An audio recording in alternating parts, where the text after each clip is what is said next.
Hello, respected Sharmishtha Mukherjee ji. Thank you so much for coming on Womenistan Talk Show Season 2. It's a complete honor and my privilege to have someone very close to my heart and like family.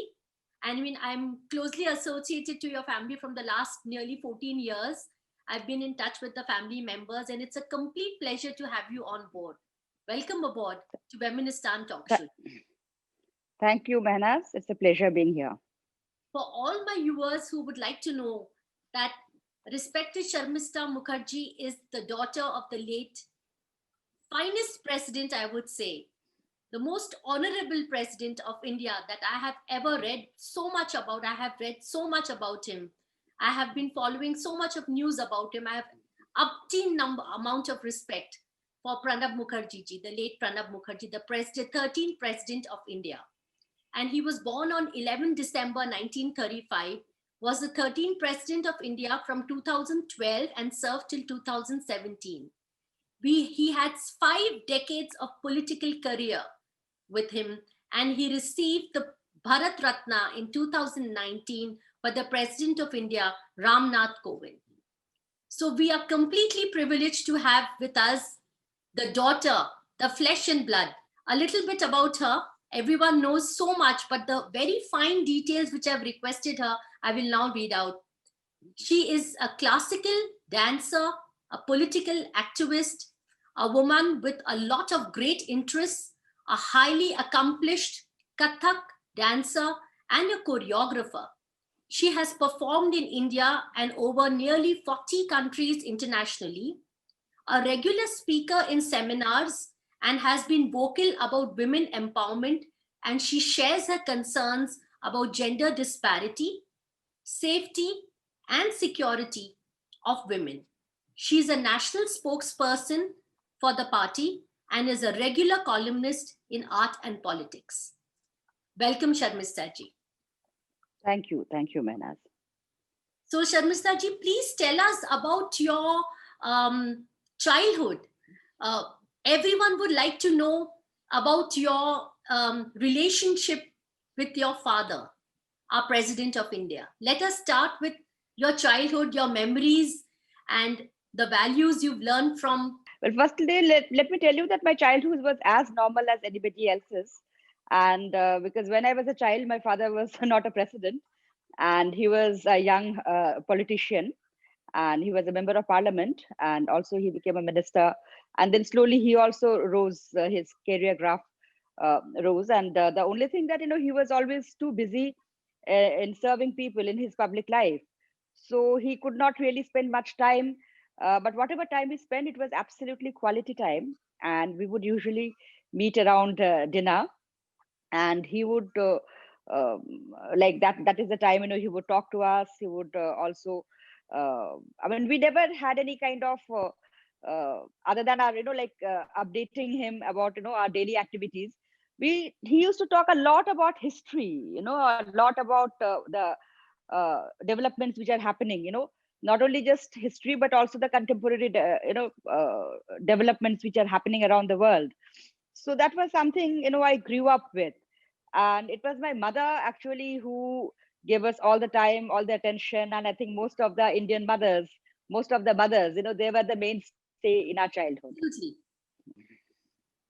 So basically, it was your mother's upbringing along with daddy, uh, and But what I would ask you is, sometimes, like I would say some things about my father, is that my father used to always teach me that if you can save the 1 rupee, then it gets saved to 10 rupees, and then to 100, and then to a lakh. So learn to save that first 1 rupee. So please share with us what Pranab ji had his values, कि कभी वो अगर डांट लगा देते तो उनसे आपको वैल्यूज क्या मिले? एक तो सबसे बड़ी वैल्यू यही मैं बोलूंगी, and for the credit for that not only just goes to my father, it goes to my mother also, that despite being, because since my childhood, when I was very young, my father became a minister, a junior minister first, then a senior minister, then he was one of the most powerful person in India, in Indira Gandhi's cabinet.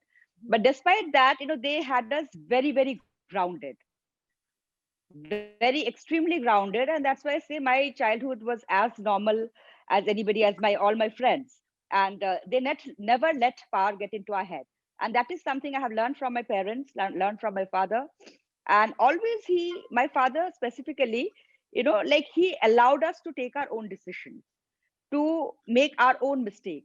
I mean, he would definitely say that, sometimes that this is not right, this is not wrong. But if we stick to that, of course, we were also not that, it's not that, we were experimenting with drugs or we were doing something, radically, something which is very harmful for your own self. But like he never tried to kind of direct us that you have to do it. For example, when I decided to become a classical dancer, I wanted to take it as my profession, and it was not a very usual kind of a thing. In our days, people would just say that either academics or get into IAS or become a doctor or a CA or a engineer or something like that. So pursuing a classical dance, a performing art as a profession, so he just said that this is something which is absolutely fine. You are following your passion, but you are going to have these difficulties. It is not going to get you a secure income. It is not going to, it is a very very many years of struggle. So if you are willing to face it, it is your decision. So I think that's the best thing I really liked about him, that he never tried to impose his views on us, and he let us think independently, take our own independent decisions, and make our own mistake and learn by them. So I think that was the most valuable lesson I got from my father. Wonderful. And tell us a little about your mother. People talk about my father's legacy in terms of politics and this and that, but it is my mother's legacy. My mother was an artist. She was a very good singer. She was a Rabindra Sangeet singer. She was a fantastic painter. So I think I got my artistic genes from my mother, and that is her legacy. And I would say that behind every successful man there is a woman. There is a saying. So my mother was the rock solid support behind my father. And in all these years, naturally, like any very busy successful person, it's not that he could spend a lot of time with my mother. My mother, it was she who looked after not only us but the whole extended family, as in our Indian system. So it was she who like really bonded all of us together.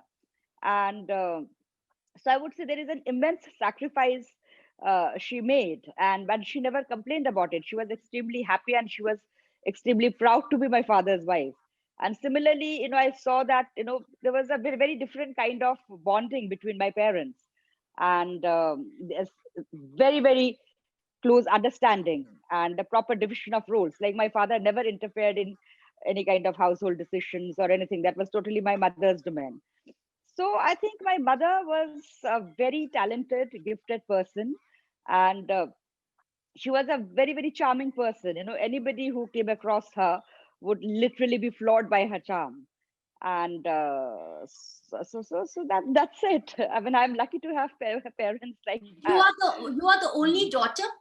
First is Abhijit, Uh, then you are there, and then Inderjit. that's right. That's Okay, right. okay, okay. So you are the petted daughter between the two brothers. I would say that. Yeah. Yes. So tell me about Much to the jealousy of my two brothers. I'm the pampered daughter. the pampered daughter. So about your Kathak. So tell us about your passion for Kathak and how it developed and how many years of practice it took. Well, I started learning in my childhood, and in Bengali household, this is a like a tradition that every child is taught something or the other, some form of fine art or the other. Whether they take it up professionally or not, that's a different issue. But it is it's our kind of growing up ritual. Gee. So, and especially as I say, my mother was very very keen in terms of making her daughter sing or dance. I mean, not with the view of whether she's going to take it up professionally or not, but she was the main encouragement behind my learning. And so it's of course started as a hobby. And after I finished my post graduation, I did my post graduation in sociology from JNU, and then I had to kind of take a uh, I mean, and in between I started, I continued along with my academics, my studies. I started performing a little bit here and there, and then I had to take a serious call that whether I wanted to pursue for me, the option was either academics, that follow my studies further, do a PhD, or take up my dance professionally. So that's the time I decided to take it up professionally, because I felt this is something which I really, really, I like doing, I enjoy doing. So I Wonderful. decided to follow my heart. Wonderful. And where are the different countries that you have performed? Like over 40 countries? Yes, I mean, I have performed. I had been very lucky that I have had the opportunity to perform in over, as I say, 40 countries. I think I have performed almost all over Europe. I mean, almost every country of Europe. I had been to, of course, many times to US, to many Asian countries. My one of my most exciting trip was in Venezuela, then South Africa. So these are also Madagascar. For example, Madagascar is one place where you normally wouldn't go, but thanks to my program, my dance performance, I went there. So there are like many places, I mean, touch wood, I have had the opportunity to travel and So tell perform. us about a little about Kathak, Sharmishta ji. That does it depict a story by way of dance? Well, it can depict a story. So but also it has got its very abstract formulations, in terms of which are like different rhythmic patterns which are explained, which are expressed just through very abstract movements. And so these are just, Kathak is a very, I mean, every classical dance, it has got a lot of very strong rhythm. So you can also tell a story, you can, what we call the pure dance, the Shuddha Nritya. So there, these are just abstract bowls, abstract rhythmic patterns which you express through your footwork and through your body movements. So they don't have any meaning as such, but it is just to create a sense of, the aesthetic of it, the beauty of the movement, the beauty of the rhythm. But of course, you can tell stories, the mythological stories. You can do, I mean, many things on thematic uh, productions. You can take up a theme, you can take up any theme, and you can, work around that. So it is like a dance is like a language. The classical dance, any form Well, of classical see, dance, is like a I'm language. very keen, and I have been reading a little bit of the Vedas, and I know that's a very true source of knowledge. So suppose if we were to take few of the chapters of the Vedas and transform that into Kathak and the movements of Kathak, is there a way that we can sink it into the story of the Vedas? Is that also possible? Of course, I have done compositions on, like for example, on the in Rig Veda, the 10th mandala, there is something called the Purusha Sukta. And Purusha Sukta, it is one of the creation, earliest creation hymn. It explains that how, according to, that particular, that, how, like how the universe was created. And it is also philosophically, it say that it has the seeds of monoism, that in Hinduism we believe in monoism. Like we don't, like it's Adi Shankaracharya, who propagated this philosophy further, taking it from the Vedas, that there is no difference between God and an individual. Ji. The Atma and Brahma are the same. So in Purusha Sukta we have the first seed of that monoistic philosophy. So I have done a choreography on that. Then I have done a choreography, and that's a full-fledged production on Rigvedic goddesses. So Wonderful. there are a few Rigvedic goddesses, and I called it she. So how the woman power, I mean, actually they were worshipped during, from as early as the Rigvedic times, which is the earliest of the Vedas. So of course it's very much possible to do, and I have done it. Wonderful, wonderful. I'm so glad I asked this question. It was at, in front of my mind. I said I must ask you about the Vedas and the combination of it with Kathak dance. You're very closely associated with women empowerment also, and supporting the women causes. Tell me some issues that are very close to your heart. The one is the most important when we talk about women empowerment. What is empowerment? In my mind, the empowerment is the ability of a person, any person, to take decisions, to the option, the choice to say yes or no, to have independent thinking, and to ability to make decisions about her own life. So for that decision making, process, or to have that power to make that decision, there has to be conducive social and economic and also political environment. So anybody who is talking about women empowerment, whether it's political empowerment through reservation of women, whether it's economic empowerment of women by creating enough creating a proper environment, whether training them through skills to make them economically independent, whether we are talking about social uh, empowerment, the within the family, to try to make firstly women, and not only women, the men in the family also, to understand that how, I mean, a woman cannot be just, a girl child cannot be just pushed behind, because in our Indian, I mean, we operate within a very, very patriarchal system even now also.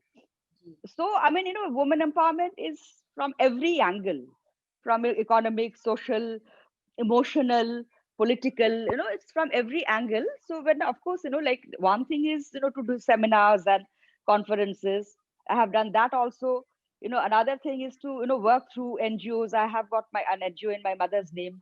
So in that, I had been, starting from, telling them about, for example, menstrual hygiene, Yeah. and also to kind of create awareness that there is nothing, menstruation is a normal bodily process. There is nothing to feel shy about it, or there is nothing to kind of hide it. So it has got different aspects, from skill training. I had been working with domestic workers, for example, most of whom are female. So to tell them about the laws, we have got various laws, through which, I mean, to make them aware of it, to make them aware of the systems, to make them aware of what are the procedures, that how can they, just knowing is not enough, but how can they take, to facilitate their, for example, somebody is having some problems, so how do you do that? Yeah. So how do you, like, kind of so starting from going to the police station to lodge an FIR, and if the police officer refuses to take a FIR, what can you do? So there is, it's a multi, I mean, it's a multifaceted task. And I was also for some time the as you know, I am in politics, so I was heading the Delhi Mahila Congress. Wow. So that is the time, I had been working, politically also, in terms of political empowerment of women, whether it's pushing for women's reservation in politics, which is an extremely important issue. We had been asking for 33% reservation Ji. for women in the parliament and in the legislative assemblies. So it's a multifaceted task. So it has got, all, of course, like through seminars and through conferences, you connect, and you connect to the various issues, which women are and suffer. And this lack of empowerment or limited empowerment, I would say, it is not just something in the third world countries. It is there everywhere. Now look at, Kamala Harris. I mean, in so many years since American War of Independence, and I mean, it's for the first time a woman has become the vice president. So everywhere, even in the developed countries also, women always has to constantly fight to break the glass ceilings. So we had been doing it, but it's a long process, it's a struggle.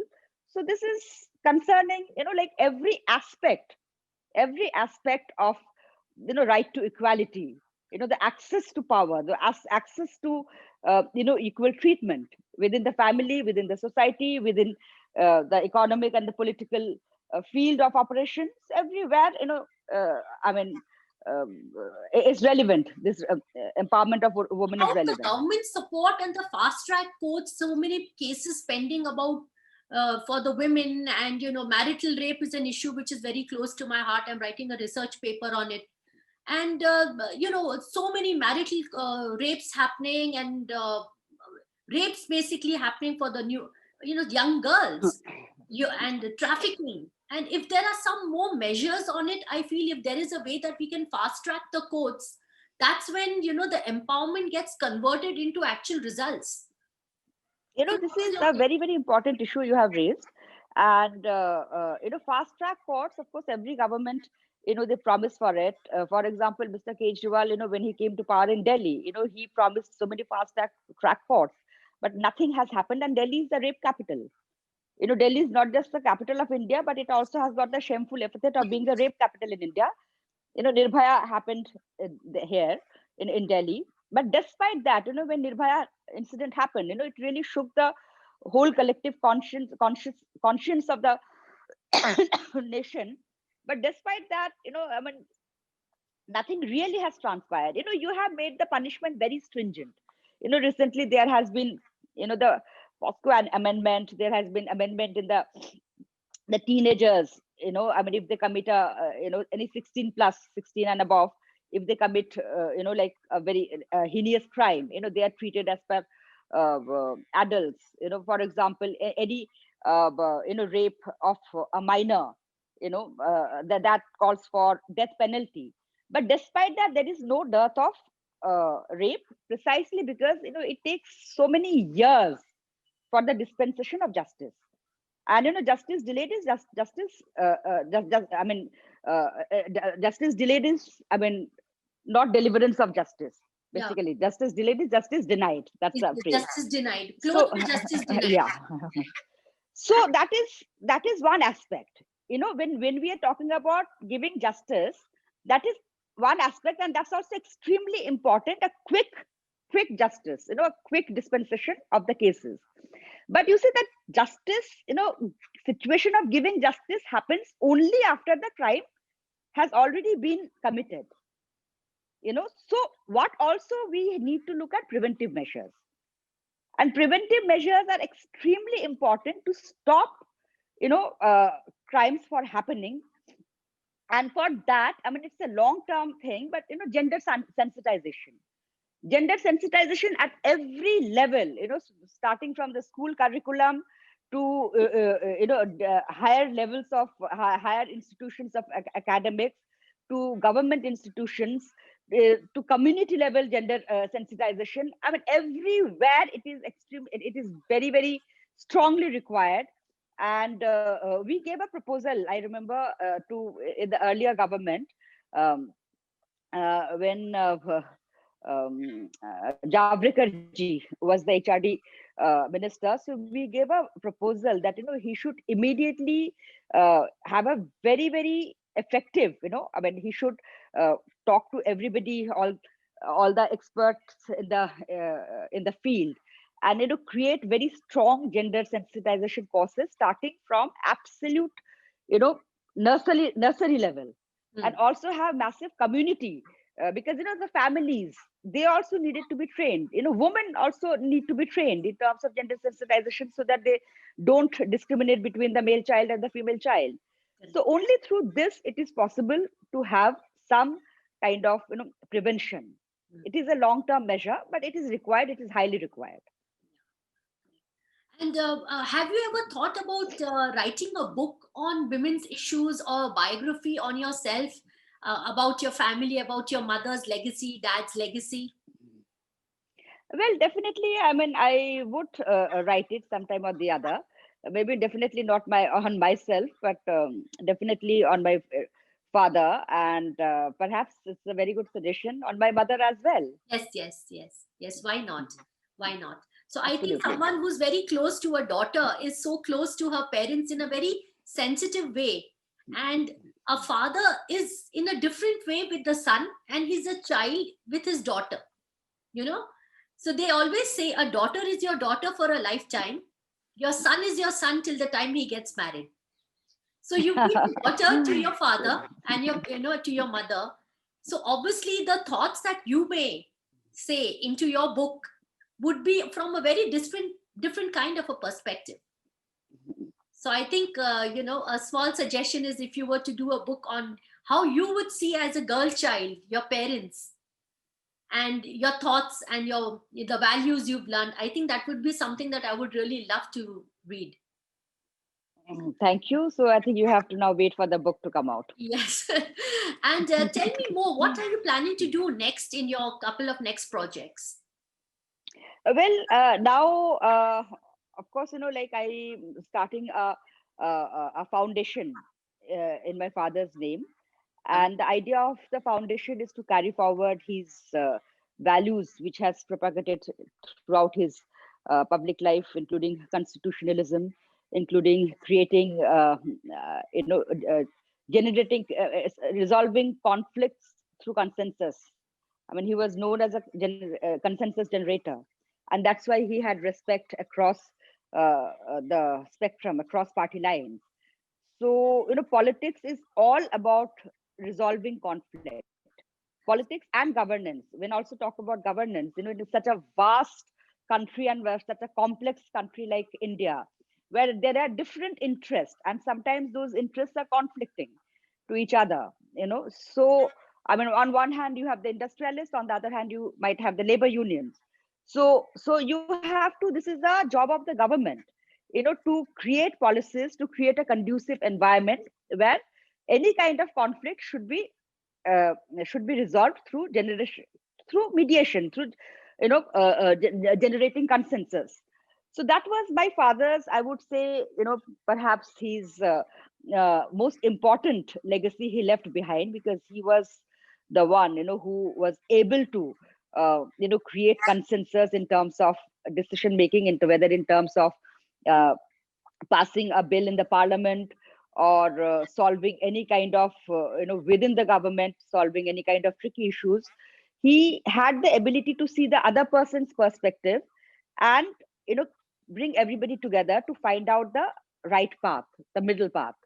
So I think this is something also what is very much required in today's context, in today's political context, in today's context is very much required, it's very much relevant. So this foundation, will carry forward his work. And plus he has left his diaries with me, so I mean, this is, I mean, his diaries, I would say, are invaluable record of the last 50 years, and an insider's view, in a ringside view of the political developments in the last 50 years. So I'm working on those diaries, Wonderful. and so my hands are full actually. Wonderful, wonderful. I mean, you won't believe it, Sharmishtha Di, when I got to know about Pranabji's demise, I, for 3 days, I was in complete depression. And as you know, Inder is a very good friend of mine. I messaged him, I was consoling him, and he was so strong, so strong. I had literally 3 days, I was weeping as if my own father has passed away. But all I could do is sit and pray for his soul. And I know he was a wonderful human being. And may his soul rest in peace and rise in heaven. And I have utmost respect, a complete respect for the full family. And if there's Thank you so anything much. for the Thank you. foundation that you feel that I could lend a hand or do anything via my Womenistan platform. In fact, I'm coming up with an award ceremony in the next few days. I mean, I would say there's an announcement on, first time I'm saying this to you is on 24th January, I'm announcing Womenistan award ceremony celebrating womenhood with the tagline of Moksh. Oh, Moksh as in that's freedom. interesting. So Hmm. I have two or three women in my mind that I would like to give the award to. And it would be Hmm. my complete honor if I can give the first award to you. Oh, wow, nice. Thank you so much. It's so So nice of you you. will be a Thank you. part of the Womenistan award journey, and I have tied up with the Saint Mother Teresa University. In fact, Santosh Shukla ji of the Supreme Court lawyer is a bhaiya to me. He's my Rakhi brother. Okay, okay. And he's also given his Womenistan talk show to the certification that this Hmm. talk show has been very good. So he's also a part Okay. of it, and I'm joining SAC also very soon. So I would like to Wonderful. send you the trophy, and I will virtually announce my first award to Sharmishtha Di for Oh, Womenistan. thank you so much. Thank you No, so no, much. my It's so pleasure, kind of my you. Thank you. complete pleasure. And please do let me know if there's anything in Bangalore to be done. Any special Definitely. words of mom or dad that come into your mind that, like I would say, my dad says uh, in Gujarati, he says, Sham Dham Bhed Dan. मतलब पहले अगर किसी को समझाना है तो प्यार से, उसके बाद हल्का सा डांट के, फिर डरा के, और आखिरी में अगर नहीं समझा तो डांट कर डंडा लगा के. So daddy के दो चार ऐसे गुजराती के dialogues हैं which are there in my mind. So in the same way, did mom have certain, you know, lines to say or something very famous? Well, I think in the sense, not in terms of advice, but in terms of concern. And wherever, whichever part of the world I am, I mean, she would just call, and the first thing would be, "Kya khana khaya? ठीक से खाना खाया?" It's typical. Very, very typical. Out of everything, she would, I mean, whether the daughter is fed or not is the most important, concern. So whenever I think of Ma, that comes to my mind. And whenever I think about my father, when he would always say that, um, I mean, keep your cool. I mean, whatever you do, I mean, because, I am a bit short tempered. I'm a bit headstrong, I would say, more than short tempered, headstrong. So my father would always advise me that, Strong. whatever You decision should you be a take, little headstrong. yes, but you do whatever, but don't firstly, think rationally, and don't be impulsive. I could be pretty impulsive. So I think that was his, like, golden advice to me always. And did your parents believe in simple living and high thinking? Yes, they led a very, very simple life, a very, very simple life. I mean, if you would have visited our personal residence, not the Rashtrapati Bhavan. Of course, Rashtrapati Bhavan had its own grandeur, but the personal residence was like, very, very, as I say, simple. You know, so that's how they lived And what their was life. what was Very, their very favorite simply. food? What was your mom's favorite food? What was dad's favorite food? Well, my mother, she couldn't do without rice. I mean, she had to had rice every day, twice definitely, maybe sometimes three times or more, you know. And my father loved simple Bengali food, and that was his, and the village, the area of Bengal where he comes from, what we have something called kolai dal. That is a particular kind of dal, and then aloo posto. We make aloo with khaskhas. Huh. So I think that was his favorite dish.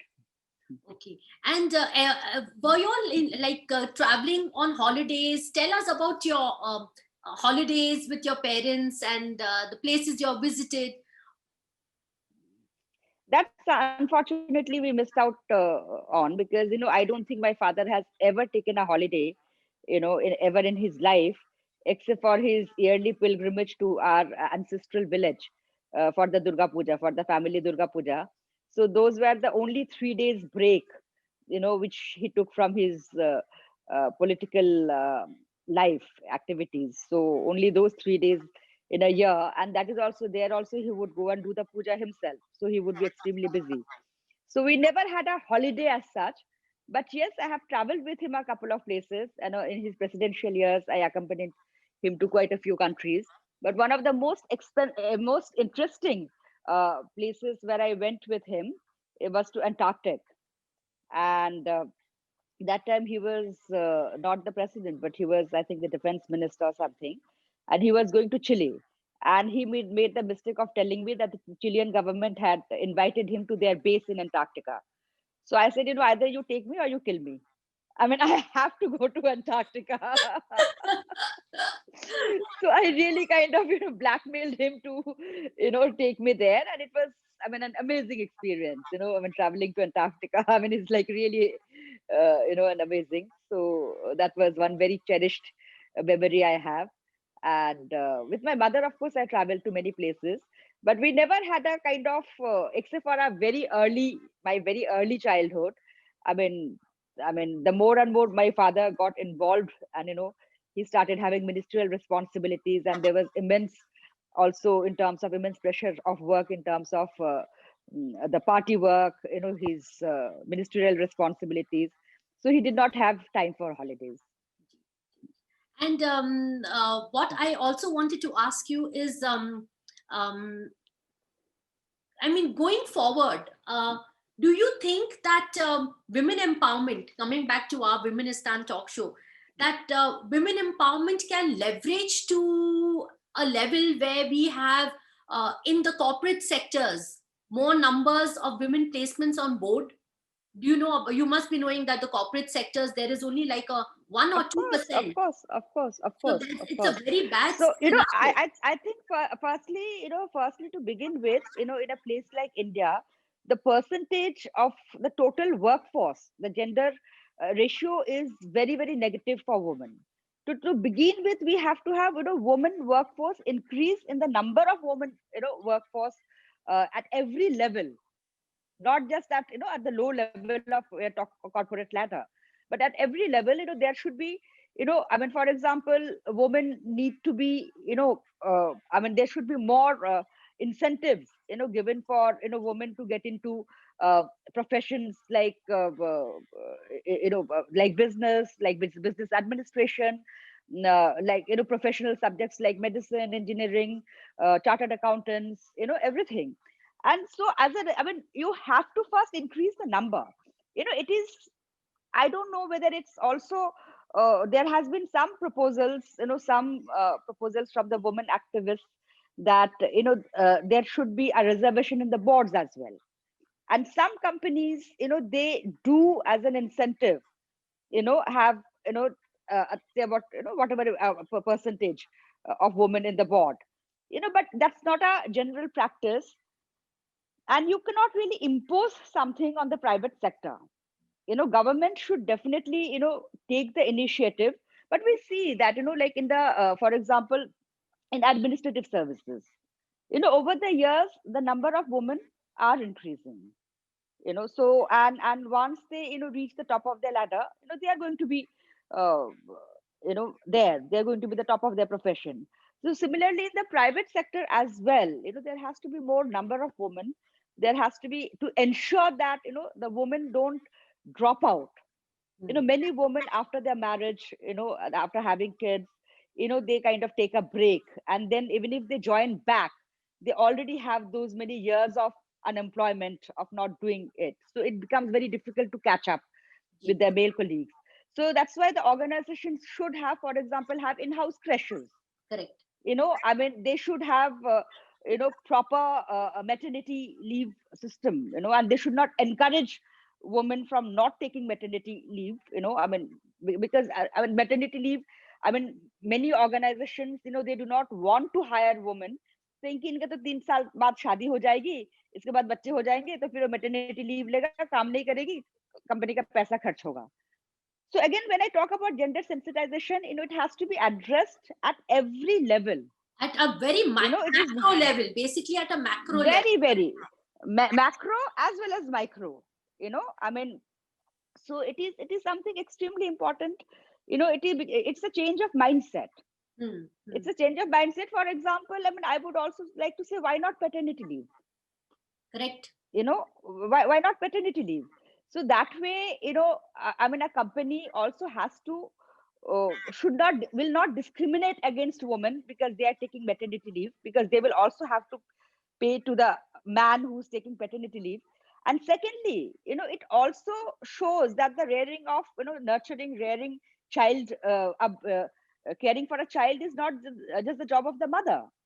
It is the parents' responsibility. It's father's responsibility as well. So as I say, there are various measures which can be taken, which should be taken. Some are being taken, but yes, it's a very, very slow process. Very, very slow process. So, Sharmishtha Di, I had made a movie which received a lot of recognition internationally. It is called It's a Girl. उस पर मैंने किताब भी लिखी है, and the film is now on Disney Hotstar. Okay, And wonderful. What is Times the of name of the India, movie? It's a girl. yeah, It's a Girl. It's on Disney Hotstar. And Times of India MD Vineet Jain is known to me from, like, I think donkey's years now. And I messaged him saying I'm doing this film and it's on Beti Bachao. So he said I would love to be a part of it. Let's partner. And he stepped in as my key partner for media and publicity. Wonderful. So करीबन I think 1.5-2 crore की उन्होंने publicity the in every state of India. 4 times the headlines was TOI joins Mehnaz Nadiadwala for Save the Girl Child cause. Very nice. So this issue is very close to my heart. It's a cause about, the girl child being killed at before birth, abortions जो हो रहे हैं, और हरियाणा में तो बहुत numbers हैं. Yeah. The feticide. So पता नहीं, I got an idea. I don't know how far this can go ahead, but I thought let me share it with you. Is that लोग ये समझते हैं कि they say कि बेटी आई है तो लक्ष्मी आई है. Number one in India, they say Lakshmi आई है. But when they detect it in ultrasound sonography scans, वैसे भी, on the sly, it is happening somewhere or the other. So then they abort the girl children. So if there is a way where a government gives them, especially to the families who cannot afford, below the poverty line, a certain incentive कि अगर तुमको बेटी हुई तो तुम्हें ये incentive, उसका इतने साल का बच्ची का राशन, बेटी का जो राशन है वो Lakshmi fund will be given to every below the poverty line family जिसको बेटी होगी. तो हो सकता है कि वो फर्स्ट 7 years और some few number of years कि वो गरीब फैमिली को बाहर ना पड़े कि बेटी हुई है तो इसको हम क्यों खाना पिलाए खिलाए, और अगर पढ़ाई भी at least till the 12th standard free हो गई तो फिर बच्चों की, बेटियों की मौत नहीं होगी. आपका इस पर Already, already, whereas in many states, I would say in most of the states, there are schemes like that, which are state government schemes. For example, in Delhi, during Sheila Dikshit's time, we had till class 12 free education, for girls. And also when they were, for example, in Assam, I remember during Torun Goguji's time, the moment a girl is born, a fixed deposit is made in her name, and she could only mature it when she becomes adult. correct. So that she, has. So, many places has got these schemes.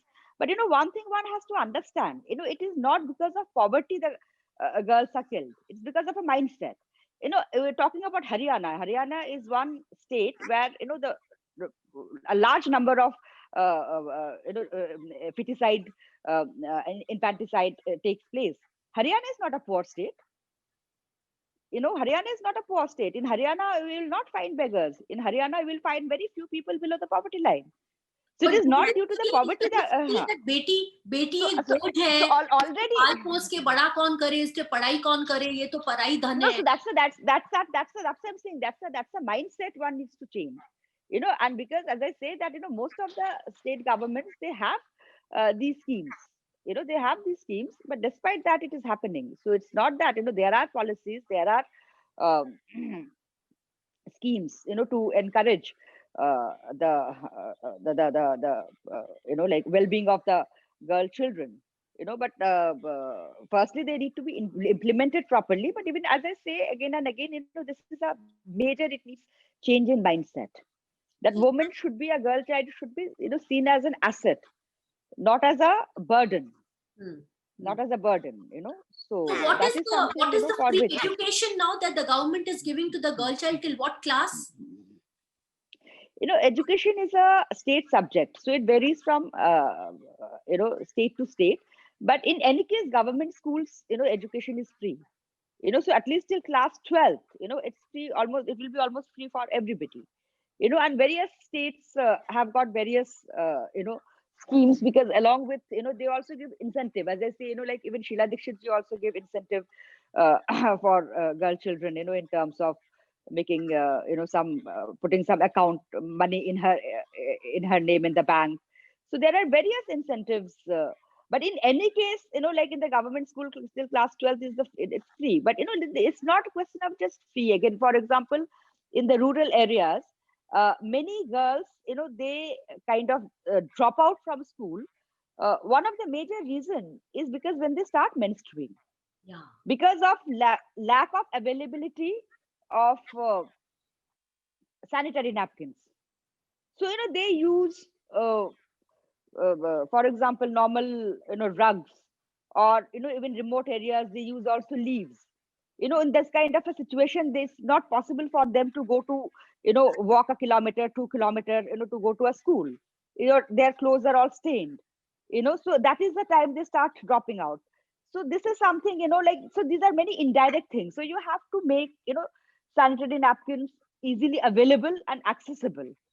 Not only just because they will not be able to go and buy a whisper. So it has to be something extremely cheap. It has to be subsidized, and it has to be easily accessible.